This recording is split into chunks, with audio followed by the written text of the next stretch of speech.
On va enchaîner rapidement. On a commencé à évoquer la question du potentiel redox. Et effectivement, si les têtes peuvent encore accepter 20-25 minutes d'intervention un peu musclée, j'avoue, préparez-vous à écouter les explications d'Olivier Husson, qui va effectivement, sous un angle un peu original, qui est l'angle du redox, nous expliquer ce qui se passe en agriculture de conservation et pourquoi effectivement ce que Jean-Pierre Sartou vient de nous expliquer fonctionne, pourquoi ça fonctionne vraiment beaucoup mieux.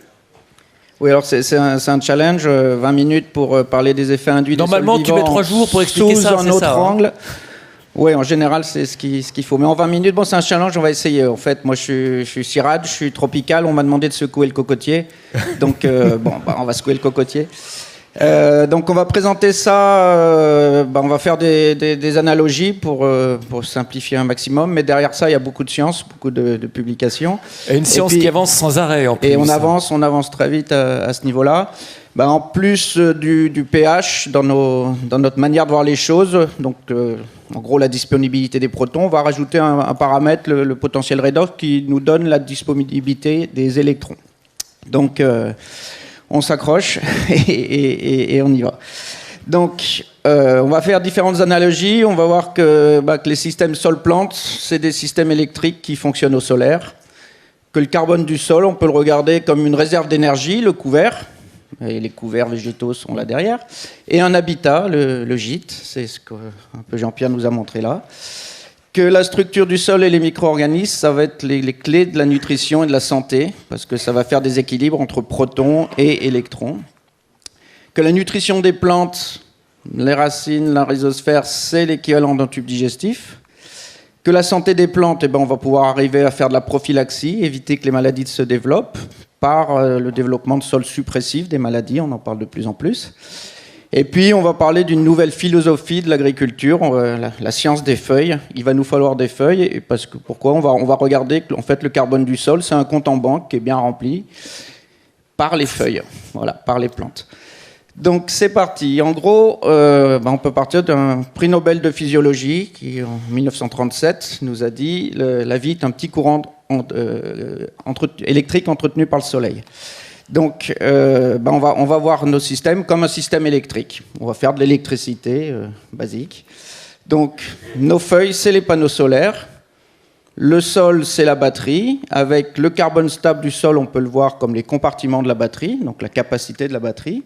Et puis le carbone labile qui nourrit l'activité biologique, ça va nous donner le niveau de charge de la batterie. Et ce niveau de charge de la batterie, on va pouvoir le mesurer par le potentiel redox, qui mesure une différence de potentiel, qui mesure des électrons, en fait. Donc on est bien sur une tension.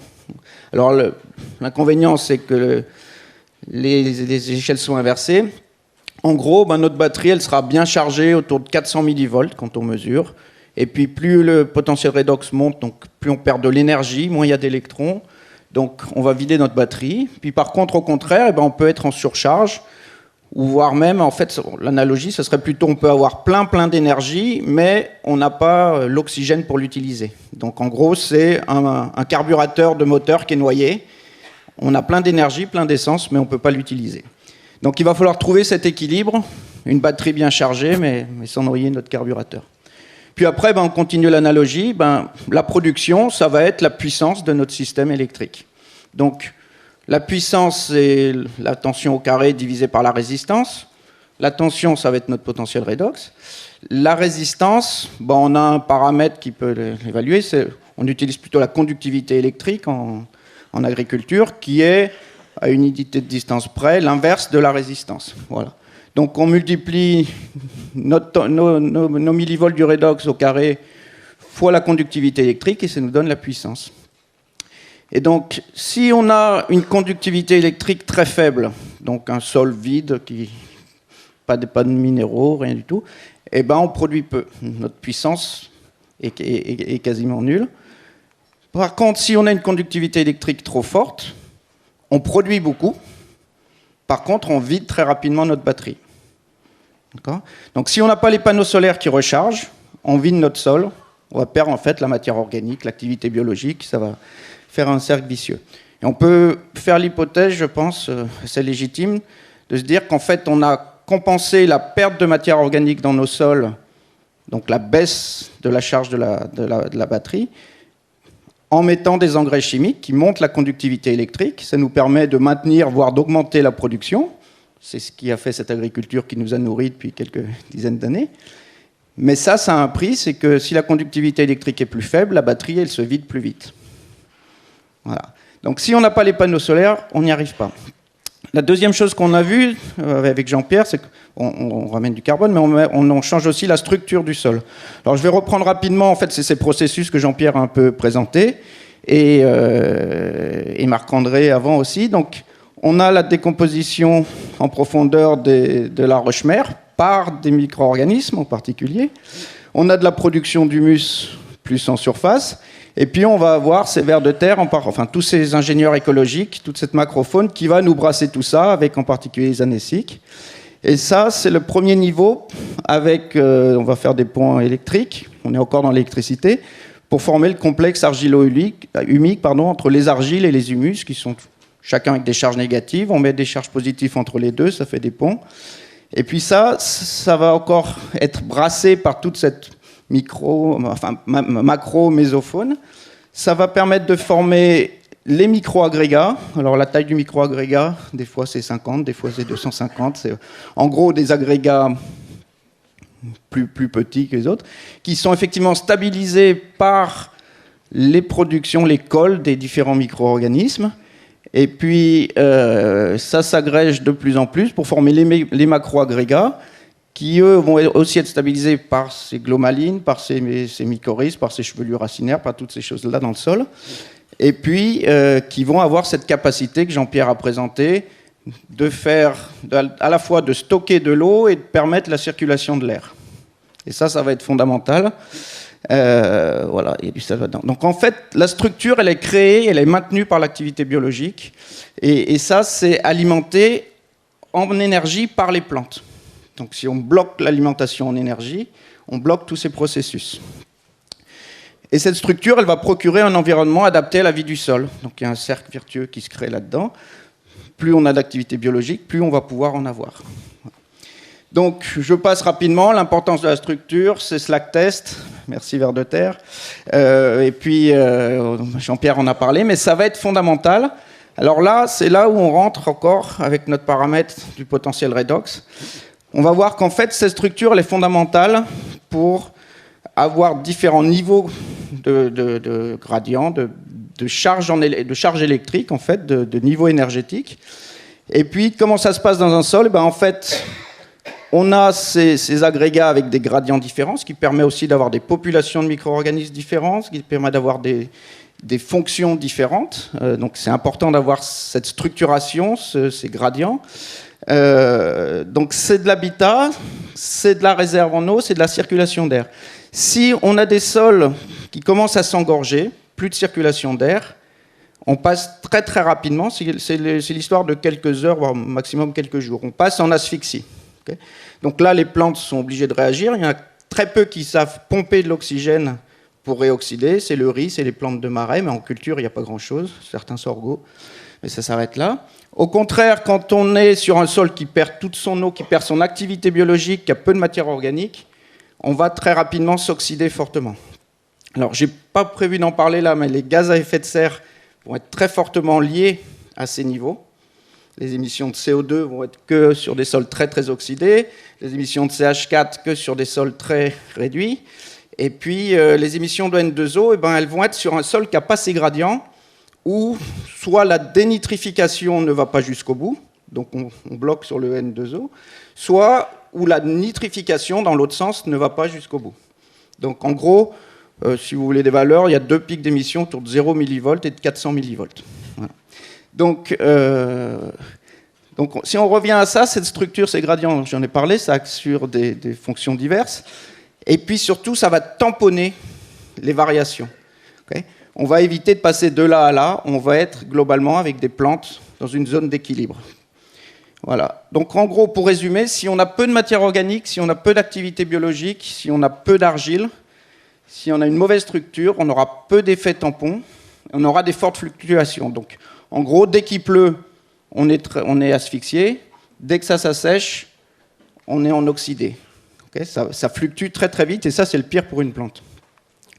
Au contraire, si on a toute cette structure, toute cette matière organique, toute cette activité biologique, parce que c'est bien la matière organique et l'activité biologique qui baissent le redox et qui le tamponnent, ben on va avoir, pour les mêmes variations climatiques, on aura des fluctuations beaucoup moindres et la plante sera bien plus confortable. Donc il y a des publications récentes, une thèse à Toulouse en particulier, qui ont montré que la croissance du tournesol était liée au temps passé au niveau du sol dans cette zone entre 350 et 500 millivolts, globalement, en moyenne. Voilà, donc voilà le premier truc. Donc en gros, qu'est-ce qu'on est en train de faire? On est en train de rajouter à l'axe du pH classique, les protons, on rajoute un regard avec les électrons. Donc le potentiel redox, on gagne des électrons, c'est de l'accumulation d'énergie, c'est ce qu'on appelle la réduction. Et dans l'autre sens, l'oxydation, c'est une perte d'électrons. Et ça, donc, c'est ce qu'on mesure par le potentiel redox. Donc en gros, on rajoute juste un axe, et on va voir que c'est important, parce que ce qu'on nous apprend sur la chimie des sols, c'est que le pH, c'est la variable historique, c'est la variable qui nous explique tout. Et en gros, on trouve ce genre de diagramme, il y en a un peu partout sur Internet et dans les bouquins scientifiques. Ça, c'est l'Université de Californie. En gros, si on prend le fer, il y en a d'autres plus détaillés. Si on prend le fer, ça nous dit quoi ici? Ça nous dit qu'en dessous de pH 6, on va avoir du fer, pas de problème. Et que même à pH 4,5, on peut se retrouver dans de la toxicité ferreuse. La réalité, c'est pas exactement ça. La réalité, il faut prendre le pH, le potentiel redox, et ça, c'est des diagrammes de stabilité des phases, c'est de la thermodynamique des années 45, 47, je crois, 45, la thèse de Pourbet. Le fer soluble, il est dans cette zone-là, uniquement. Tout ça, les oxydes, hydroxydes de fer, ne sont pas solubles. Donc, tout à l'heure, le pH 6, si on est là, le fer n'est pas soluble. On peut avoir une carence en fer, alors que tout à l'heure, on nous disait qu'en dessous de pH 6, il n'y avait aucun problème. Et puis, qu'à 4,5, même, on peut être en carence, quoi. 500 millivolts sur un sol, la plupart de nos sols ici sont au-dessus de ça. Okay, une bonne partie du temps, sauf ceux qui ont des problèmes d'engorgement. Voilà, donc une plante qui est face à ces conditions-là, qu'est-ce qu'elle peut faire? Acidifier la rhizosphère ou réduire la rhizosphère. Et en fait, ce qu'on voit, c'est qu'elle fait les deux. En fait, elle nous amène par là pour solubiliser le fer, pour pouvoir avoir du fer. Ça sera pareil pour le manganèse, ça sera pareil pour un bon nombre d'éléments. Et donc, voilà, ça, on prouve, on a des racines avec des colorants différents, et en fait, on voit que les racines carencées en fer ici vont envoyer de la réductase, un moyen de réduire le fer pour le solubiliser. Donc, elles réduisent le sol, et celles-là, elles acidifient le sol. Voilà. Donc, la plante, elle va corriger le milieu pour pouvoir solubiliser, pour pouvoir se nourrir, mais ça lui coûte de l'énergie. Puis on peut avoir des toxicités. Donc ça va être parlant pour à peu près tous les éléments. Donc ça va nous déterminer tous les risques de carence, de toxicité, parce que c'est aussi valable pour les métaux lourds, pour pas mal de choses. Donc on va voir ça. Sur l'azote, on va nous dire, voilà les diagrammes qui correspondent. Donc c'est pas une histoire de pH ou de redox uniquement, on voit bien que c'est une histoire, c'est les deux. C'est comment on va passer. Alors ce qu'on peut dire, c'est que la plante, elle est capable d'absorber de l'ammonium et du nitrate. Donc que finalement, la nutrition minérale en azote, c'est pas très gênant, la plante peut faire les deux. Il y a vaguement quelques mais, il y en a toute une liste, j'aurai pas le temps de les prendre toutes. Mais en gros, la forme d'azote absorbée, elle va impacter fortement la physiologie. En fait, une plante qui absorbe des nitrates, elle va relâcher des OH- au niveau de la racine, et une plante qui absorbe des NH4+, elle va relâcher des H+, pour s'équilibrer au niveau de la plante. Pour avoir les OH- viennent aussi du fait de la transformation des nitrates en ammonium dans la plante. Donc en gros, ça change le pH de la rhizosphère.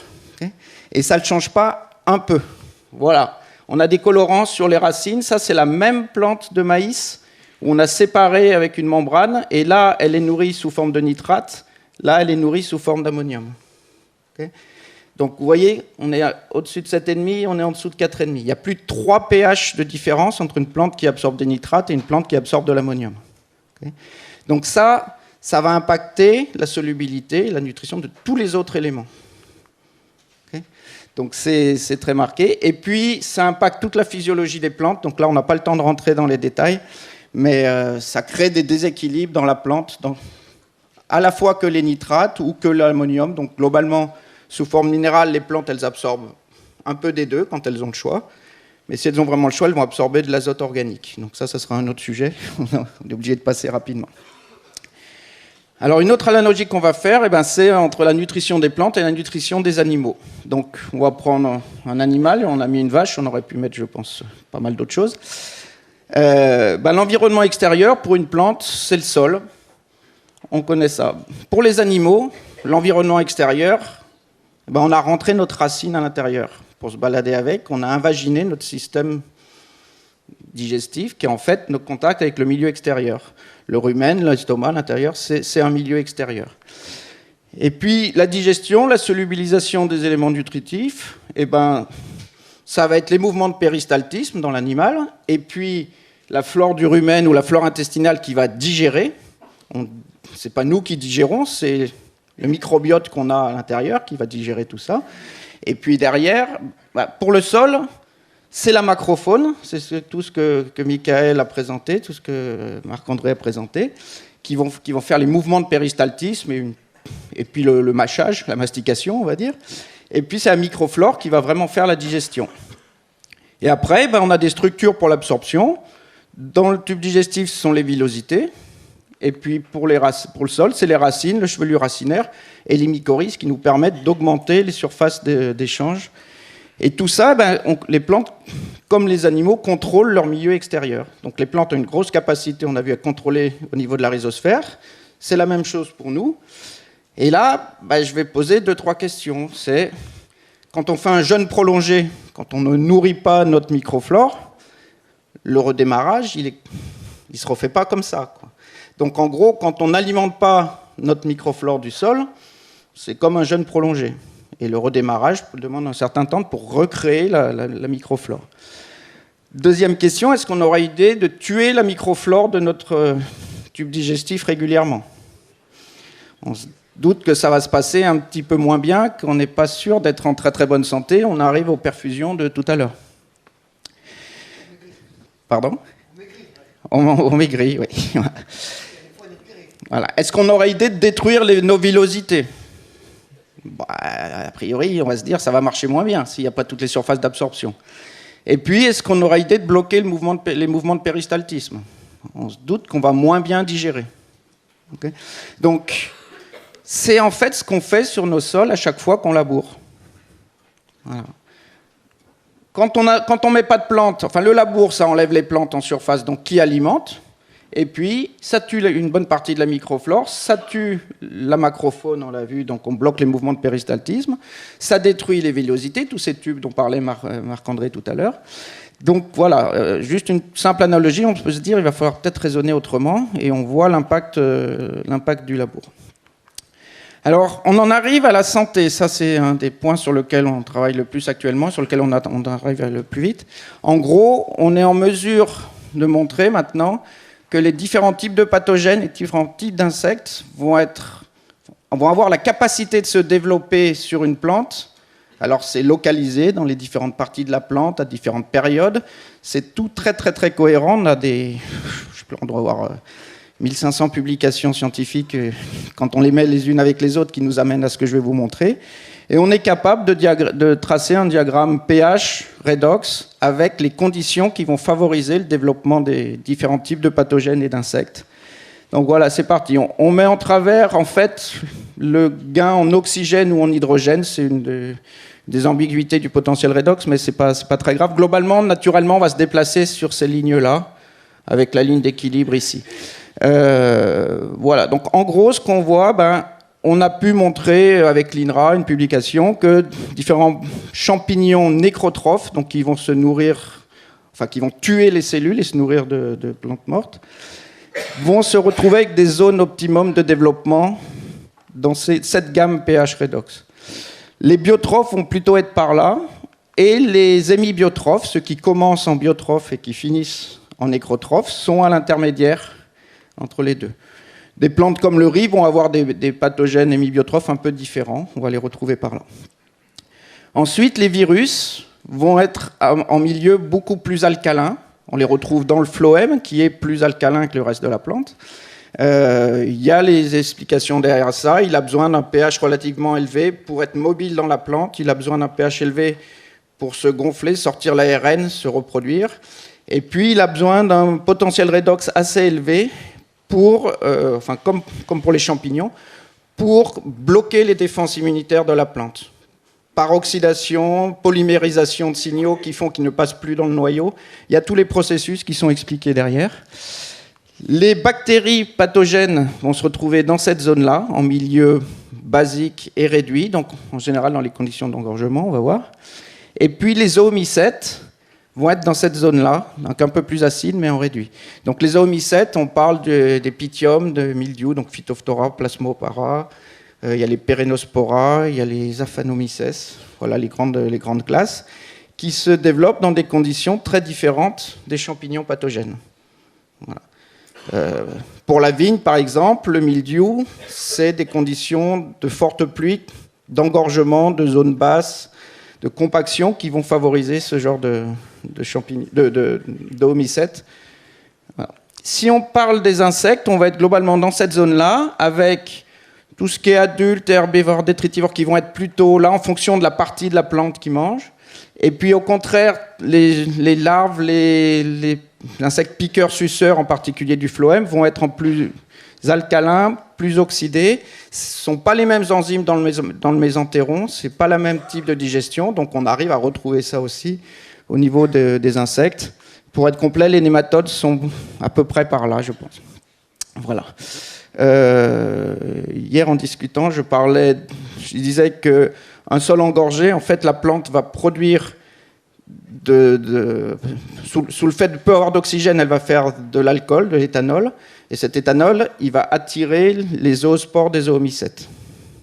Donc on a toute une série de processus, si on n'a pas le temps d'élaborer là-dessus. Mais en gros, qu'est-ce qui se passe ? Le vieillissement d'une plante, c'est de l'acidification et de l'oxydation, globalement. Donc les jeunes plantes, elles partent d'ici, à peu près, ça va dépendre des espèces. Et quand tout se passe bien, elles font comme ça. Okay ? Alors, en fonction des espèces, ça va être plus ou moins par là. Ensuite, donc ça, c'est des sols aérobies, avec de la matière organique, une bonne structure, c'est riche en activité biologique, c'est vraiment des sols vivants qui sont équilibrés. Ça va être ces sols suppressifs des maladies. D'accord ? Si par contre on a des sols compactés, qu'il pleut beaucoup, ça s'engorge rapidement, ça s'inonde, en début de cycle on va aller vers... Alors les zoomycètes sont un peu décalés, là, désolé, ils sont un peu plus hauts, mais on va se retrouver... Non, c'est les bactéries qui sont décalées. On va se retrouver avec ce type de pathogène, essentiellement sur des jeunes plantes, sur les feuilles les plus réduites, donc les feuilles en pleine activité photosynthétique, c'est très lié à la photosynthèse. Par contre, dès qu'on a une baisse de la photosynthèse, donc ça peut être lié à du climat, à des carences, on a vu à des niveaux de redox dans le sol qui vont induire des carences, ça peut être lié à des métaux lourds, ça peut être un stress hydrique, ça peut être de l'ombrage, toutes les compétitions qu'on peut imaginer, on va avoir tendance à partir vers là et rencontrer tout ce type de maladies. Et puis si on est encore plus sol aérobie, sec, oxydé, peu de matière organique, on va aller vers les nécrotrophes. Avec le pire de tout, les sols compactés qui passent de là à là en quelques jours. Okay. Donc on arrive à enchaîner des suites de pathogènes, des relations insectes-pathogènes, pathogènes-insectes. Ça se décrit de plus en plus précisément ce qui se passe dans le phloème, ce qui se passe dans l'apoplasme, enfin dans les parois, dans les différentes parties de la plante, sur les jeunes feuilles, sur les vieilles feuilles, sur les racines. Tout ça, c'est très très cohérent et on arrive à un schéma assez intéressant. Donc en gros, ce qui se passe, c'est qu'en conventionnel, on a globalement des pratiques oxydantes, le labour, le peu de couvert, les pesticides qui sont oxydants pour pratiquement tous. En fait, un fongicide aide la plante à tuer les pathogènes qui se développent par suroxydation. En allant dans cette zone, elle envoie de l'eau oxygénée qui va envoyer par là. Donc la plante n'a pas assez d'énergie pour les contrôler par réduction. Elle les tue par suroxydation et les fongicides vont l'aider et les insecticides. Donc globalement, les pratiques conventionnelles, elles ont tendance à éviter les pathogènes et les insectes en envoyant la plante par là. Mais la photosynthèse, elle, nous ramène par là, en bas. La photosynthèse, c'est de l'acidification, de la réduction. Donc, Voilà, c'est un mode. La protection agroécologique des cultures, on va aider les plantes à avoir suffisamment d'énergie pour éviter que les pathogènes puissent se développer ou pour éviter d'être attractifs pour les insectes parce qu'ils ne pourront pas la digérer comme il faut. Dès qu'il y a de la vitamine C, dès qu'il y a des phénols, les insectes, la plupart des insectes n'aiment pas. Voilà, donc il y aura des milliers de choses à dire là-dessus. Oui, mais Olivier, je suis le gardien du temps et tu as approfondi ce tableau qui est absolument passionnant et fondamental. Il va falloir peut-être que tu accélères sur la suite si tu peux.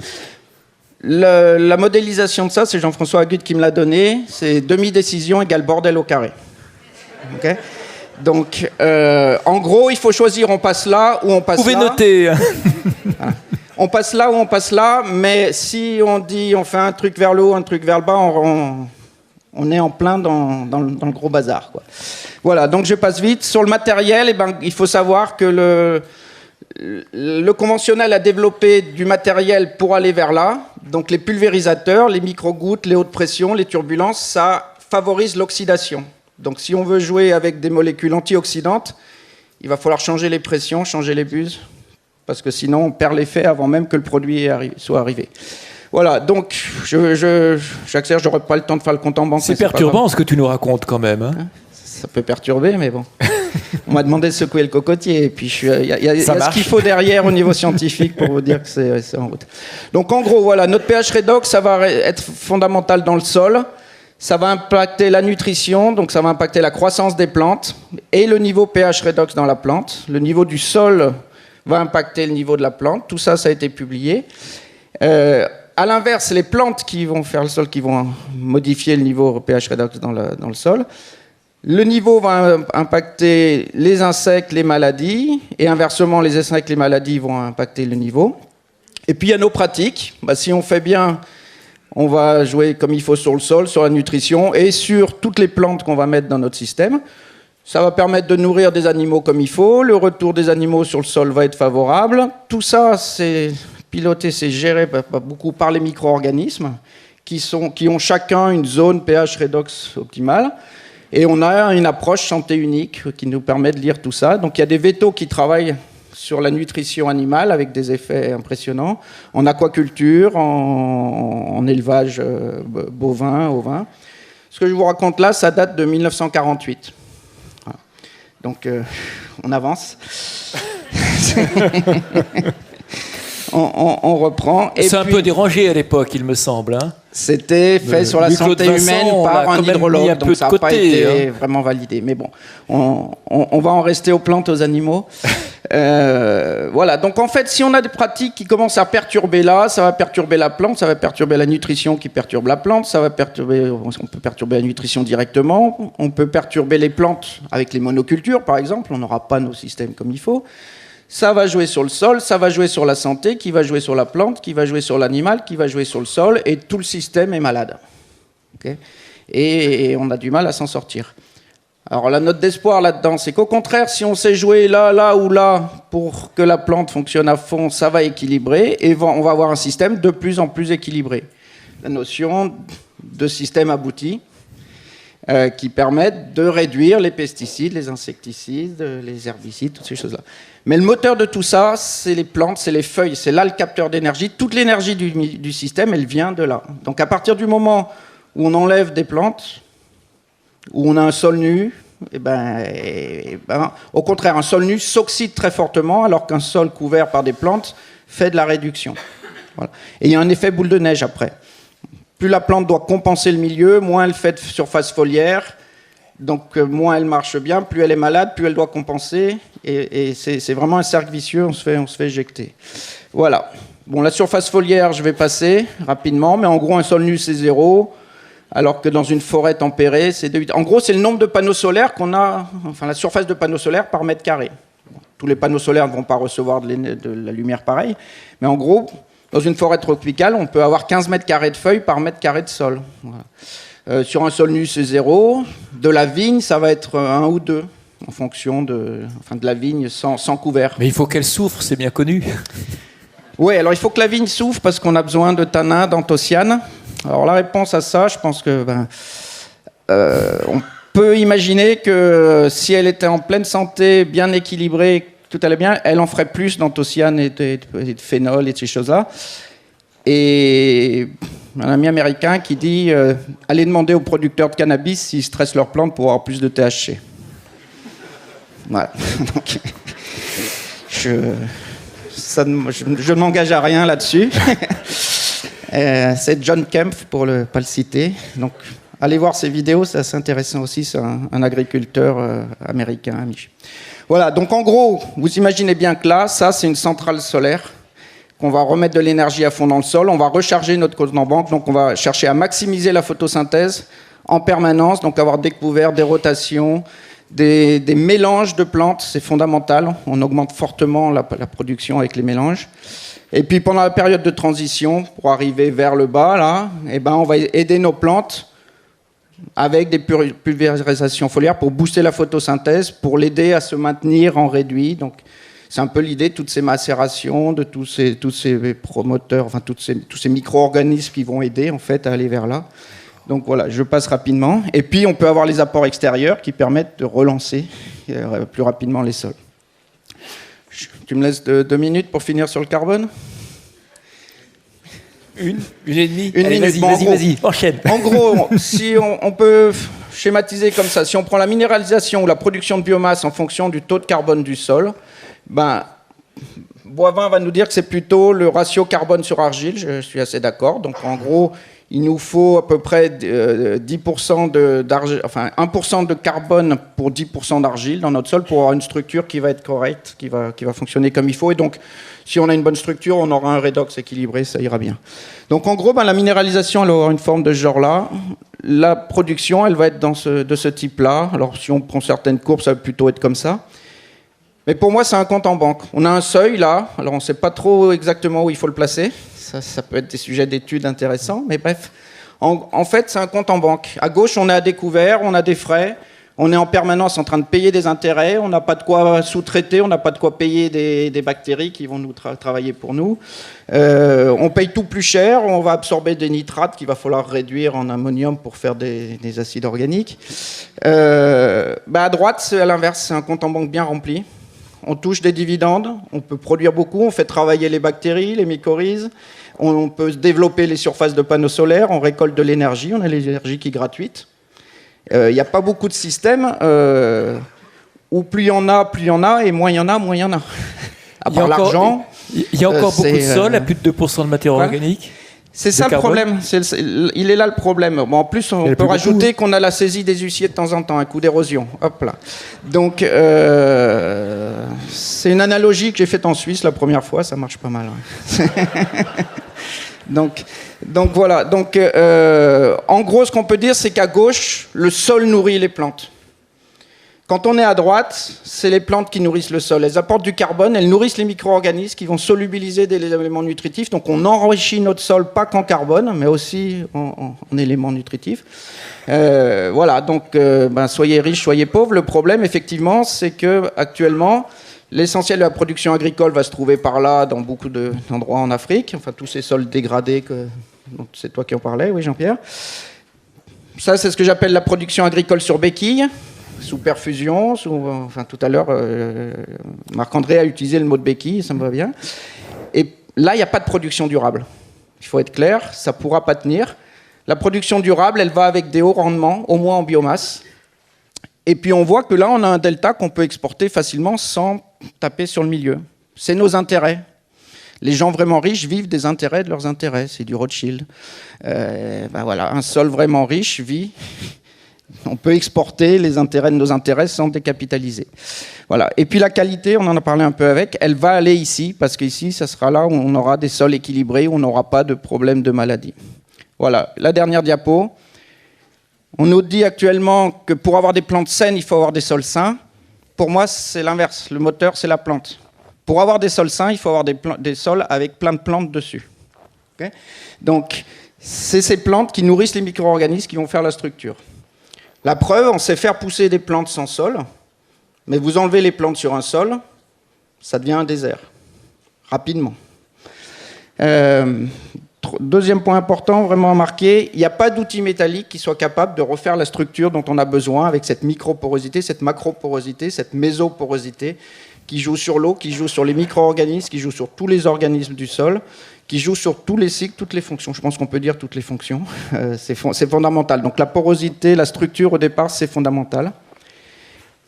Troisième point, il n'y a pas besoin de chercher un compromis entre productivité et santé-qualité, ou productivité et durabilité. Au contraire, si on utilise l'énergie gratuite fournie par le soleil, si on maximise nos panneaux solaires, ben on aura des sols, on aura de la durabilité, on aura de la qualité, on aura de la productivité, on aura de la santé.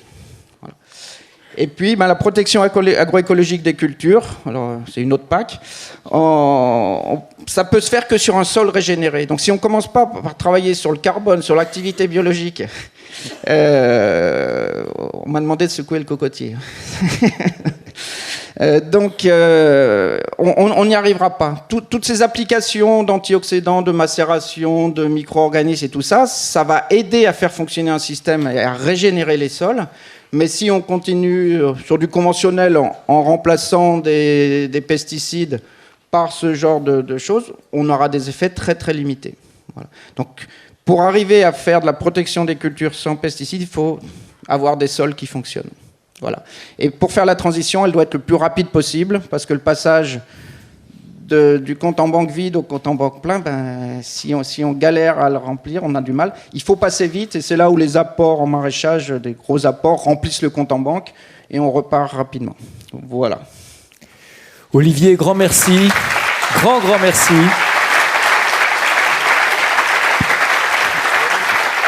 Désolé de t'avoir mis un peu la pression, même si je crois que vous aurez compris que les 3 jours avec Olivier, c'est pas du superflu. Hein, enfin, vous allez sur Vers de Terre Production, la chaîne YouTube, et ça me libère du temps pour travailler. Voilà. Du coup, je pense que les cerveaux sont déjà bien nourris. Je vais vous proposer de faire la pause tout de suite. Tant pis pour les questions. Vous pourrez retrouver éventuellement nos intervenants à la pause ou après. Vous êtes très nombreux. Nous allons faire une pause d'une demi-heure. C'est important. Non ? Bon, alors, c'est simple. Vous descendez, vous prenez le café et vous remontez. Sans la tasse. Voilà, mais voilà, soyez disciplinés s'il vous plaît. Je sais que c'est compliqué, mais